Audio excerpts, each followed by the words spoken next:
Hi, I'm Val Girling, and this is the second clip about starting a book group.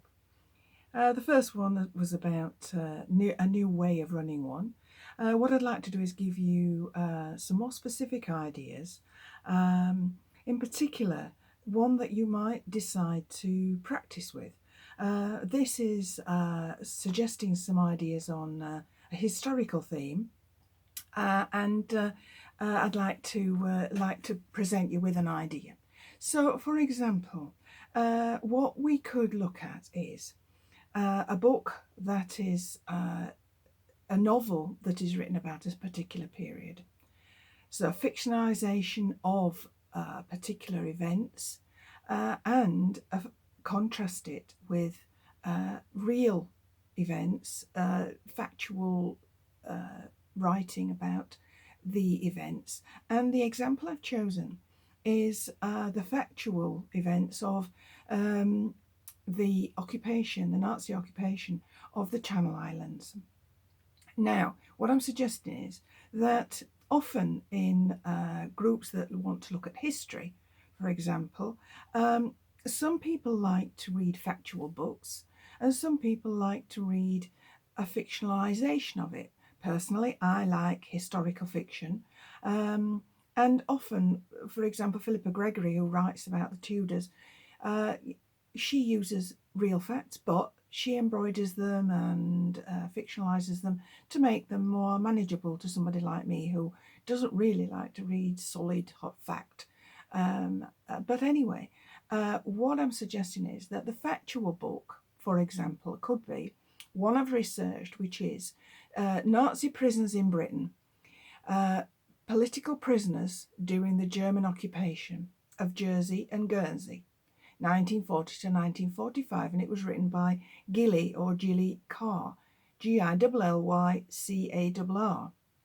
Now, when I research these books for people to get hold of, usually I try to research that there is a reasonable priced one.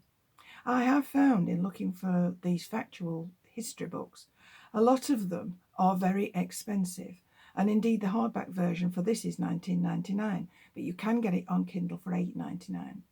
Now, what I've contrasted that with is the novel, The Guernsey Literary and Potato Pie Society, which has been out as a novel, but also it's been made into a film, as you will probably know.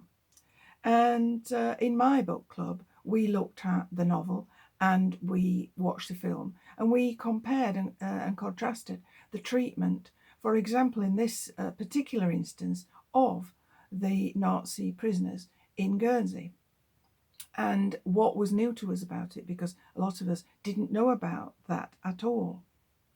So, what I'm suggesting is that if you have three or more people in your group, you could choose to read one book, the novel, the fictionalization. You could choose to read the factual book about the Nazi occupation in the Channel Islands. You could also choose both of those to watch the film of the Guernsey Literary and Potato Pie Society.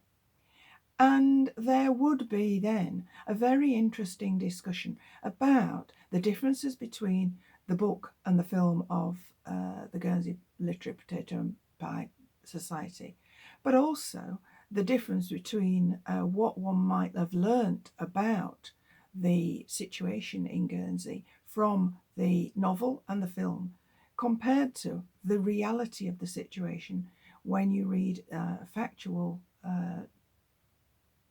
writing about it in the other book.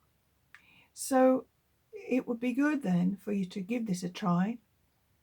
The person who is going to be, I would say, running it, convening it, or leading that session should read the stuff first, I think, whichever of it you read or all of it, so that when it comes to setting off the conversation starters, which is what I suggested before, you are able to then orchestrate and conduct a meeting successfully, rather than it just being a free-for-all.